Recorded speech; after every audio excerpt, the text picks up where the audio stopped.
반갑습니다. 성지준입니다. 제가 영상을 통해 가지고 매번 말씀을 드립니다만 제 영상을 보시는 분들 중에는 윤석열 대통령에 대해 가지고 다양한 생각을 갖고 계실 거라고 봐요.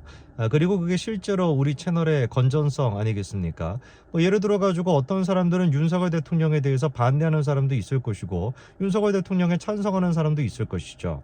그리고 나아가서 탄핵 같은 경우도 어떤 분들은 탄핵에 찬성할 수도 있고 어떤 분들은 탄핵에 반대할 수도 있을 겁니다. 그거에 대해 가지고 제가 너 왜 탄핵에 대해서 반드시 찬성해? 너 왜 탄핵에 대해서 반드시 반대해? 이런 식으로 따져 묻는 것은 제가 할 역할이 아니죠. 그거는 시청하시는 분들이 알아서 결정하고 알아서 생각할 문제 아니겠습니까? 그럼 넌 도대체 뭐 할 건데? 방송국 뭐하러 찍냐? 이렇게 얘기하실 수도 있는데 객관적으로 정말로 법과 원칙에 따라서 정치적인 그냥 우리가 유불리에 입각해가지고 얘기하는 것이 아니라 법과 원칙에 따라서 봤었을 때 정말로 문제가 있는 부분, 이 부분에 대해서는 제가 지적을 하고 그리고 시청하시는 분들이 다 공감하실 수 있을 거라고 보거든요. 그게 바로 뭐겠습니까? 현재 지금 사법부랑 헌재에 대한 신뢰감이 떨어진 부분, 바로 그 부분이 제가 얘기하고 싶은 포인트인 겁니다. 여러분 알고 계시는 것처럼 윤석열 대통령의 탄핵을 찬성하는 사람들조차도 상당히 많은 사람들이 헌재에 대해서는 불신하고 있습니다. 왜 도대체 그러면 헌재에 대해서 불신하게 됐던 것인가? 그거는 다른 이유가 있는 것이 아니에요. 헌재가 알아서 그거는 초래한 문제인 겁니다. 왜 사법부에 대해 가지고 사람들이 이렇게 불신하는 것이냐? 사법부가 알아가지고 초래한 거 아니겠습니까? 그 첫 시작으로 우리가 얘기할 수 있는 게 공수처였죠. 사실 공수처 문제 같은 경우는 아무리 탄핵에 여러분들이 찬성하신다라고 해도 그리고 또 윤석열 대통령에 대해 가지고 호감을 안 갖고 계신다라고 할지라도 공수처가 문제가 있다라고 하는 점만큼은 모든 사람들이 똑같이 동의할 수 있어야 됩니다. 왜? 실제로 문제가 있었기 때문에. 문제가 있었던 거를 갖다가 문제가 없었던 것이야 윤석열 대통령 무조건 싫기 때문에 탄핵은 무조건 돼야 되기 때문에 공수처 아무 잘못 없어 라고 하는 건 사실상 개딸과 똑같은 생각 아니겠습니까? 개딸과 똑같은 그런 모습이 되는 거예요. 공수처가 그러면 어떤 잘못을 했냐? 수사를 했던 것 자체가 잘못인 겁니다. 공수처는 내란죄에 대해 가지고 수사할 수 없습니다. 저는 이게 국민의힘에서 왜 이렇게 이 부분에 대해 가지고 문제 제기를 똑바로 못했는지 좀 답답한 사람 중에 한 사람인데요. 애당초 이렇게 공수처가 내란죄에 대해서 수사를 못하게끔 만들었던 장본인이 누구예요? 그게 민주당입니다. 공수처라고 하는 조직은 사실상 뭐예요? 검찰 조직 아닙니까? 검찰에 있는 검사들이 공수처로 가는 것인데 검찰 자체를 어떻게 만들어놨습니까? 기억나시죠? 검수완박. 검수완박을 해가지고 검찰이 수사할 수 있는 범위를 갖다가 한 개밖에 남기지 않고 사실상 다 그거를 없애버렸단 말이에요. 그렇기 때문에 내란죄 또한 마찬가지로 검찰이 수사할 수가 없고 공수처 또한 마찬가지로 수사할 수 없습니다. 원래 누가 수사를 했던 거예요? 그거는 경찰이 수사를 했었어야 되는 겁니다. 경찰이 근데 수사를 했습니까? 안 했잖아요. 사실상 공수처가 그런 식으로 수사를 불법으로 해놓고 뭔가 이거 영장 나중에 청구하고 난 다음에 받았을 때 이게 뭐 불법적인 수사였다라고 문제가 될까봐 그때 가서야 경찰에게 공수본에 얘기해가지고 야 우리 영장 지금 이제 발부하고 실행하는데 이거 너네가 좀 도와줄 수 있어? 너네 혹시 이거 좀 허수아비처럼 같이 갈 수 있어? 이런 식으로 요청하는 것 말고는 경찰이 등장하지도 않았습니다. 그리고 막판에 가가지고 법적인 문제가 있을까봐 실제로 검찰을 통해 가지고 기소하지 않았습니까? 도대체 그러면 공수처는 뭐 하는 건데요? 공수처가 그거 뭐 한 겁니까? 불법적으로 수사한 거 아닙니까? 이 부분에 대해 가지고 이번에 드러나지 않았던 충격적인 얘기가 드러났고요. 이거 같은 경우는 윤석열 대통령에 대한 호불호 문제가 저는 아니라고 봅니다. 윤석열 대통령에 대한 탄핵의 찬반 문제가 아니라고 봅니다. 이거는 대한민국의 법치 자체에 저는 문제라고 보거든요. 어떤 얘기를 하는 것이냐? 공수처가 이번에 추가적으로 드러났던 만행이 뭐가 있냐면 12월 6일에 윤석열 대통령에 대해 가지고 서울중앙지법에 압수수색 영장과 통신영장을 청구했다가 기각당했었다는 거예요. 이게 얼마나 심각한 문제냐면요. 여러분 알고 계시는 것처럼 공수처 같은 경우는 서울중앙지법이 아니라 서울서부지법에다가 영장을 청구하지 않았습니까? 그래서 이순영이가 압수수색 영장과 그 다음에 체포영장을 갖다가 발부를 해줬죠. 그런데 그때 당시에도 어떤 논란이 있었습니까? 공수처가 판사 쇼핑을 했다. 서울중앙지법에 가면은 이거 기각될 것 같으니까 일부러 서부지법, 우리법연구회 같은 애들이 많이 들어가 있는 그런 서부지법에다가 청구해가지고 판사 쇼핑했다. 이런 지적이 있지 않았습니까?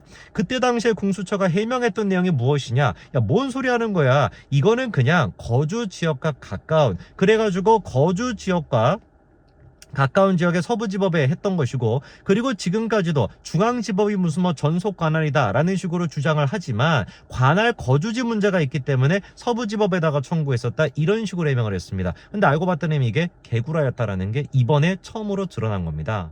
알고 봤더니 실제로 공수처는 어디에다가 청구를 했던 거예요? 중앙지법에 청구를 했던 겁니다. 그러니까 우리가 비판했던 것처럼 분명히 윤석열 대통령에 대한 구속영장, 그리고 또 체포영장, 압수수색영장은 어디가 관할지법이 맞았던 거예요? 서울중앙지법이 맞았던 겁니다. 그러니까 실제로 공수처가 서울중앙지법에다 청구를 했던 거예요. 근데 알고 봤더니 관할 지역이 달라가지고 서부지법으로 갔던 것이 아니라 청구를 했다가 그게 기각을 당해버렸다라는 것이죠.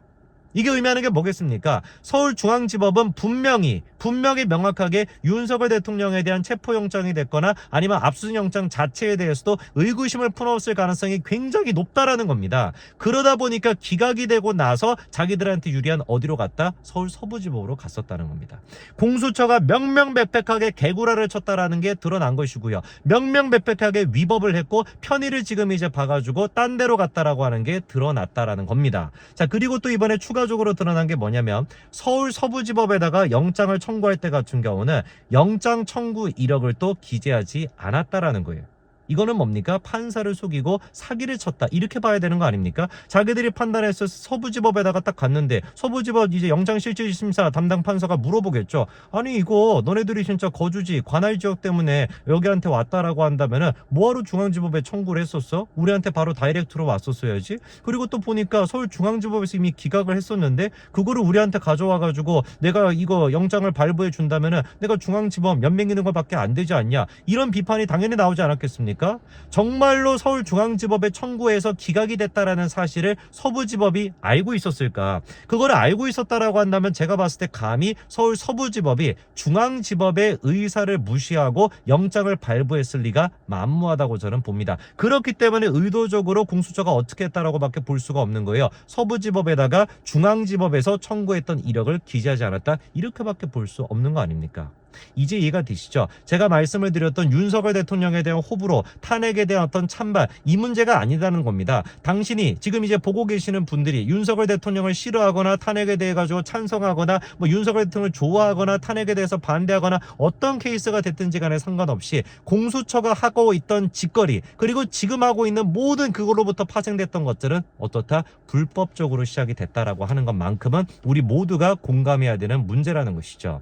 사실은 지난번에 일선 판사님께서도 부장판사께서도 지적을 했었죠. 뭐라고 지적을 했습니까? 야, 이거 공수처가 수사하는 거 내가 봤을 때 이거 불법 같은데 이거 나중에 가가지고 대법원에서 수사가 불법이었다라고 결정 내리면 너네 어떻게 할 것이냐. 이거 만약에 수사가 불법이었다라고 한다면 수사가 불법이었으니까 그로부터 청구가 됐던 증거, 그리고 또 그로부터 확보가 됐던 영장, 이 모든 것들이 무효가 될 수밖에 없는 것인데 너네 그거 어떤 식으로 감당할 수가 있냐. 이게 그때 당시 일선 부장판사님께서 했던 얘기 아닙니까? 저는 그 얘기가 현실이 될 날이 머지않았다라고 봅니다. 그리고 그거에 대해서 문제를 지적하고 현재 지금 공수처, 현재 지금 사법부에 대해서 문제를 지적하는 것은 여야가 없어야 되는 것처럼 이게 무슨 뭐 한동훈 대표가 됐거나 무슨 뭐 윤석열 대통령이 됐거나 그런 얘기가 나올 필요도 없는 겁니다. 이거는 대한민국 국민이라고 한다면 누가 됐든지 간에 공수처와 그리고 또 서부지법 그리고 또 헌재의 문제점에 대해 가지고 지적할 수 있어야 되는 것이고 지적해야 마땅한 문제인 것이죠. 공수처 같은 경우는 지금 나름대로 해명하고 있습니다. 서부지법에 영장을 청구할 때 같은 경우는 종전의 모든 영장 자료를 포함했다, 이렇게 지금 얘기하고 있는데 말을 좀 애매모호하게 하는 것이죠. 분명히 아까 제가 말씀을 드렸던 건 뭐예요? 영장 청구 이력을 기재하지 않았다라고 했거든요. 그거를 만약에 반박하겠다라고 한다면, 해명하겠다라고 한다면 뭐라고 해명을 해야 되겠습니까? 무슨 소리야, 내가 서부지법에 청구했었을 때 그거 내가 중앙지법에다 청구했던 이력을 기재했어, 이러면 되는 것인데 얘 지금 뭐라고 합니까? 그 자료를 포함했다, 이렇게 얘기하죠. 뭡니까? 말장난이죠. 이재명식 말장난 하고 있는 겁니다. 분명히 필요한 것은 중앙지법에 청구했던 이력을 서부지법에 알렸는가, 서부지법에 영장 청구할 때 그거를 기재를 했는가. 당연히 법적으로 기재가 돼야 마땅한 것인데 그거를 했는가 유무인 것인데 교묘하게 빠져나가기 위해서 제메이엠처럼 찌제명처럼 지금 뭐라고 하는 거예요? 야, 무슨 소리야, 우리가 기재했어 안 했어, 이 얘기를 하는 게 아니라 자료를 첨부했어, 이딴 지금 변명이랍시고 하고 있습니다. 명백하게 제가 말씀을 드립니다. 서부지법이 됐거나 영장 청구 문제, 거기서 교부서부터 시작해가지고 공수처 문제, 헌재의 문제까지 모든 것들은 이거는 정치의 문제가 아니라 사법, 대한민국의 문제라는 걸 명심해 주시기 바랍니다. 여기까지 말씀드리겠습니다. 감사합니다.